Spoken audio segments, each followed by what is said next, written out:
Hello and welcome back to the Shields, the Mouth of Time podcast brought to you by the Shields Gazette. I'm joined with Miles Starforth for a preview of the game on Sunday, the big game on Sunday. How can we forget? Miles, first of all, initial thoughts about the game. Are you excited? Are you nervous? I know we talked last time that maybe nerves hadn't kicked in yet, but when you think about it, I'm gonna. I think the nerves are just going to kick in on game day for me. Once we're all down there, once we're walking up to Wembley, as I said, we've been kind of flat out this week with one thing or another, and not too many time for nerves. But I'm sure that's going to change on Sunday. I think Eddie Howe touched on it in the week. I think these last few games in the Premier League have felt a bit like not an afterthought, but I think with that final on the horizon, I think everyone just wanted to get to that. I've sort of thought that with Newcastle, always, as a fan, that was just the thing that we want waiting for, and the other games are not irrelevant again, but was something that we just had to get over. Now in the finals here, do you feel like the club this is their moment? That they can forget all the other things, all the Premier League form, and this is their moment to shine. Let's hope so. Obviously, the team's not been at its best of late. There's factors behind that. There's Guimaraes been a big miss. There's been other issues. Maybe just the team's been a bit jaded and tired. This had this relentless run of games going back to kind of the festive period, really. And yeah, sometimes watching you've sensed a bit of that, but they've had enough about them until the Liverpool game last weekend to get results, to get points, to win some games as well. They've ground out results.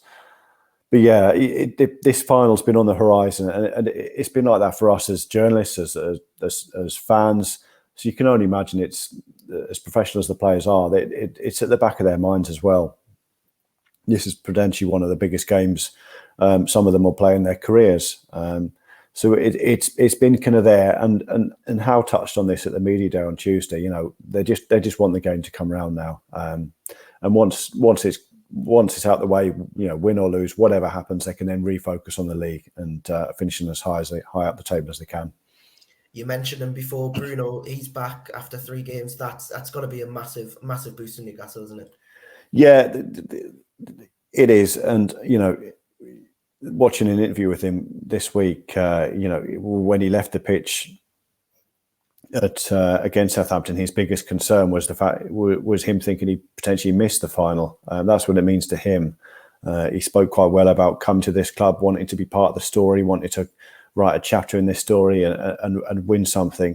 And just over a year later, he's got that opportunity. What a story that would be. I think we were all obviously waiting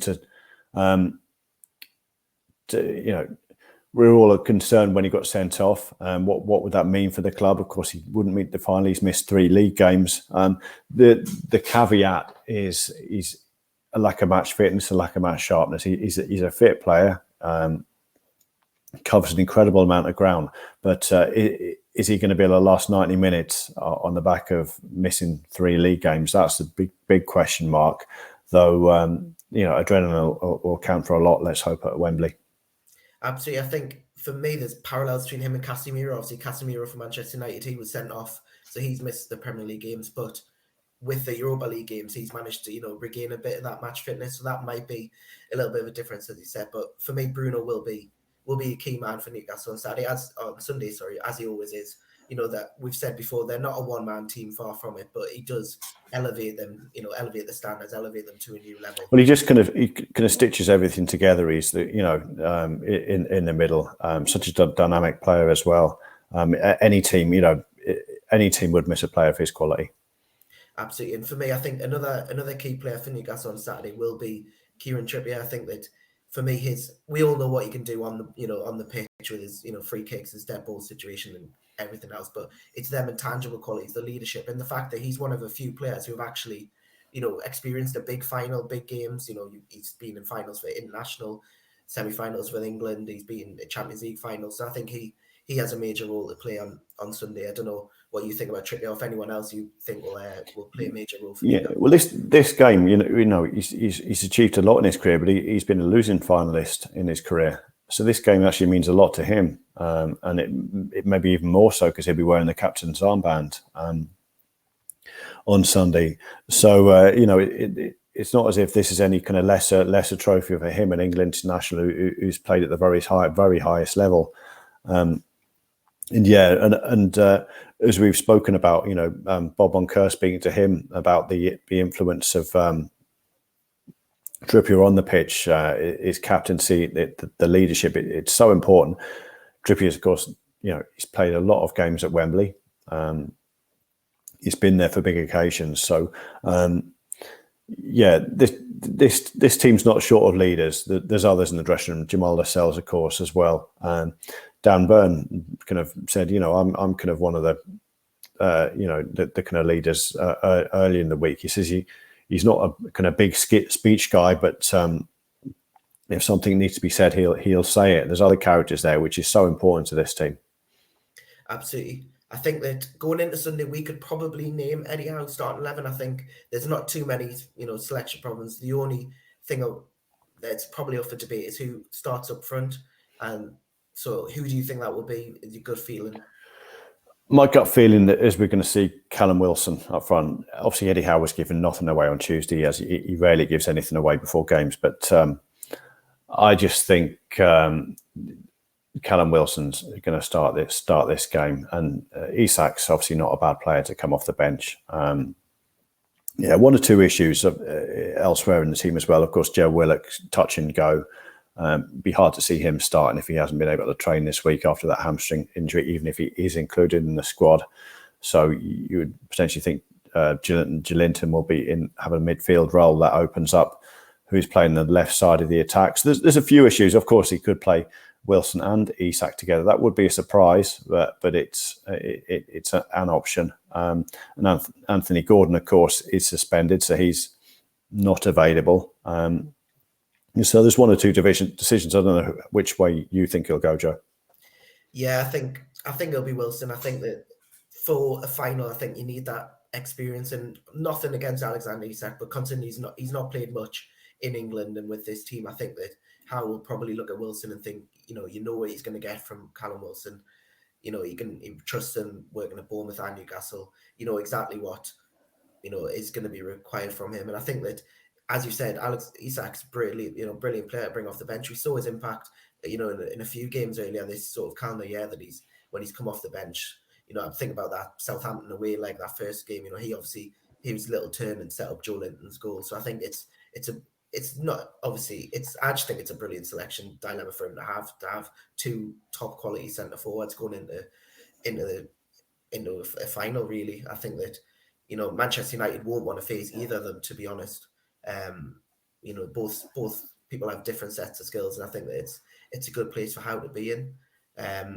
Whoever he picks, Newcastle will be rode on by 33,000 fans. I think there'd be a few more inside there. Maybe, but the number suggests it's going to be 33,000. But what sort of role do you think the crowd will play? Obviously, it's a unique situation for the majority of people in that stadium, especially the Newcastle end. But what role will the crowd play on Sunday? I think we're probably biased, but we'll obviously be confident that they will play a role. We know what the atmosphere has been like week in, week out, home and away this season. So far this season, it's been phenomenal, especially away from home. And of course, you've got Wolf Flags as well involved in that, and you're kind of fear they're going to, or not fear. You can see them upstage in the red half of the stadium. Certainly with the flag displays, which we've seen, over the past few years, have been phenomenal. So I'm really looking forward to seeing what they've got in store. We're going to have people bringing scarves as well. I think that's going to be really set up the tie, but ultimately it's going to be about what happens on the pitch, and let's hope the team responds to that. Absolutely. Now, Manchester United are familiar foes in their cup finals, obviously, and you go back to 1999 FA Cup final, and then even not in cup finals, all them memories of 1990. I was at the Charity Shield as well. Yes, Charity Shield as well. It's as much as it is Manchester United, and it's it's going to be a tough game. There's no doubt. There's got to be some little satisfaction that if Newcastle can't get this win, there's maybe no team better to do it than against Manchester United. From my point of view, anyway, I think that would go a long way in banishing the demons of all those bad memories of the 90s. Yeah, well, you go back to the the 90s, and this was the rivalry, wasn't it, for a period of time, and you wonder whether it will become so again. Obviously, we know Man United and others see Newcastle United as a real threat now, which is great, because that's what this team is becoming, to the established top 4, top 6. So let's I certainly owe them one at Wembley. Put it that way. Absolutely. I think for me, the real danger on Sunday is Marcus Rashford. Obviously, he's been in sensational form since the World Cup. Scored 10 and 10 before Thursday's game. I think he's certainly someone that the defence will have to keep an eye on. We've seen Newcastle's defence has been brilliant this year, but Rashford, with his pace, his power, and his finishing ability, is someone they're gonna have to look out for. But we did see him limp off against Barcelona. There's been no official update on that, so that would be a massive blow to Manchester United, wouldn't it? If he was, even if he wasn't ruled out, if he was, having to have strapping on his boot, or he wasn't 100% fit, I think that would be a major blow to their opponents. Well, he's the one player we're all worried about. I think most of us up here are a bit skeptical, but we can't imagine he won't be involved. Of course, he's put a bandaged emoji and a picture of him walking off holding his boot. I think there was a clip of him limping out of Old Trafford as well. But we'll see.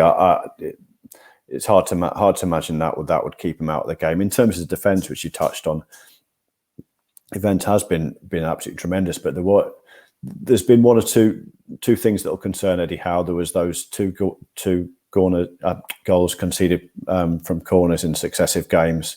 There was what happened against Liverpool last weekend, two more goals conceded. So there's been a lot to work on, I think, and let's hope that defence can get back to how it was just a few weeks ago. Still the best in the Premier League, of course.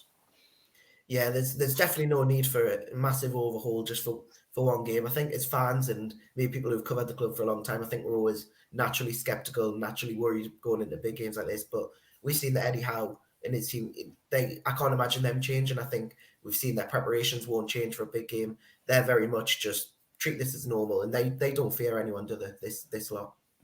No, and he's very good at keeping everything very grounded. He's never a manager, certainly with us, the media, and you can imagine that with his players, to get too carried away, win or lose. And there's a consistency about the approach, and I think that's reflected in the performances on the pitch this season. Absolutely. And as we mentioned, Manchester United played Barcelona on Thursday night. Do you think that will have any bearing on the game? We've seen that Pope, obviously the whole Nick Pope, Loris Karius situation. Gary Neville earlier in the week said that handed Man U an advantage. Does this, them having to play on Thursday night in what was quite an intense game, does that sort of level the playing field, do you think? Well, it was certainly taking something out of that group of players. But equally, that result would have given them such a lift. They've beaten Barcelona.